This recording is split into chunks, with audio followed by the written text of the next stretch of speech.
There are a lot of stinger guides on the internet, but I don't think they cover most of what the stinger is actually good for and what you can actually do with it. And me being a stinger only god, I'm gonna show you today how I use the stinger to win matches against ascendants and higher. So the stinger is a close range SMG. It has a 4-bullet burst and a pretty fast fire rate, but it doesn't do a lot of damage, which means that if you are up close and shooting an enemy, it will very easily kill them. But with the spread of the weapon, as you go further back, it starts to become harder. Sorry, I'm too good. It becomes harder to actually kill enemies while spraying, which is why people assume that you need to burst it. In the past, I've recommended people to only play the stinger against ecos because that actually is the most beneficial. If you want to learn more about that, link. Either way, if you are playing stinger against rifles, if you survive the anti-eco and you are trying to fight against rifles in the next round, what is your game plan? Well, the first game plan is positioning, because in every situation that you use the stinger, you need to be aware that you cannot fight long range. If you do decide to fight long range, you're going to lose. And what I personally do positioning wise is I have these set places that I play with my stinger. For example, on Haven, I only go garage or short, which becomes very predictable after a while, but you're not going to use the stinger all game like I do. And on Icebox, I only play on A site. I don't go B unless I have to retake. And even then, I try to focus on using my smokes on Jet to get myself closer to the enemy. I do not ever try to take a long range fight except when I'm feeling stupid. So keep that in mind. Keep in mind that if you are playing the stinger, you cannot take fights in the open. That being said though, sometimes that cannot be avoided. Sometimes you're going to have to take those fights. And that is not as big as an issue as people seem to think. Something that I saw when watching skullyjai or any other person who uses the stinger a lot in higher elo. If you peek out with a stinger and spray like this, standing still, you're not going to hit your shots and the enemy is going to easily hit you and kill you. So what I do when I am on long range and I have to take that fight that I don't want to, I try and jiggle like this, hit him for a lot, and eventually, this is what is interesting because everyone recommends not to use the burst. After that, I swing out and I try to hit that one headshot that I need. So what I recommend is you tag them for 50, two hits at least, and then you go in for the dink with the burst. So you go like this. Oh. Fuck. You go like this. Fuck. Okay. So I recommend 3 shots in the body at least, or 1 headshot, and then going for the burst. So like that, headshot. And try to not stand still as much as possible. Right there. Hitting enough, then going in for the burst. You cannot really be standing still and bursting like this. Oh. Oh.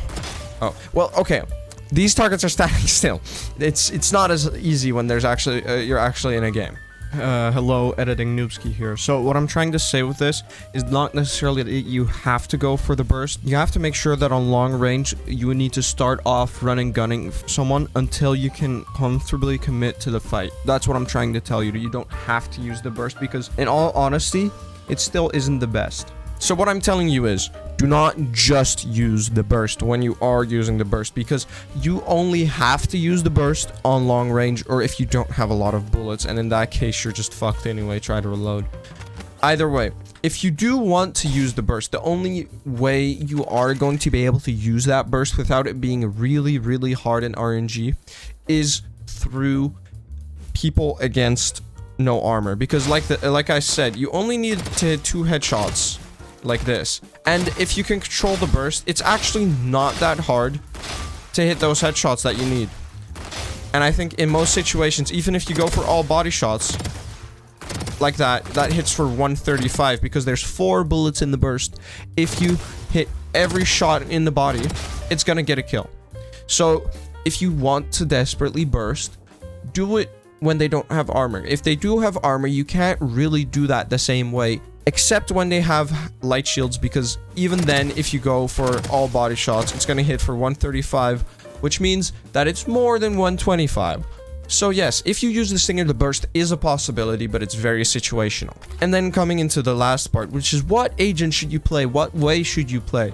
And that's where it gets kind of rough, because you have to play desperately around your abilities. What I do with Jett is just making sure that I can get close to the enemy and then swing out, try and get a kill, work around my movements, sit on top of blocks, do stuff like this, play off angles, use my smokes to get up close, stuff like this.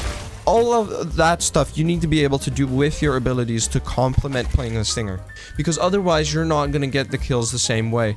And I think playing Jett or any other movement duelist, actually, if you want to do anything movement based, try and do Neon, because Neon is actually kind of like the crazy girl that's supposed to be using the Stinger like you saw in the trailer and stuff. But stuff like that where running gunning does actually make sense with Neon. I think stuff like that does work. Another thing, or another strategy that would work, is to play Viper, because something Viper has, which is very unique to her and her alone, is that she can molly people and make them vulnerable, which doubles the damage output for any weapon. If you can play off of the snake bites very well, I think that the Stinger becomes really easy to use, because you can spray down people way easier, and then the bullets don't become as much of a problem as they do. And I think that was just about what I wanted to cover. And, you know, I just kind of want to show people that this gun isn't that as bad as they think. Like, it does have a lot of good qualities, and it does do a lot of things for you that other guns can't. But this was today's video. If you did enjoy it, I would appreciate if you liked, maybe subscribed, and if you want to, check out my Twitch, where I play Stinger only, and you can watch me cry myself to sleep in ranked.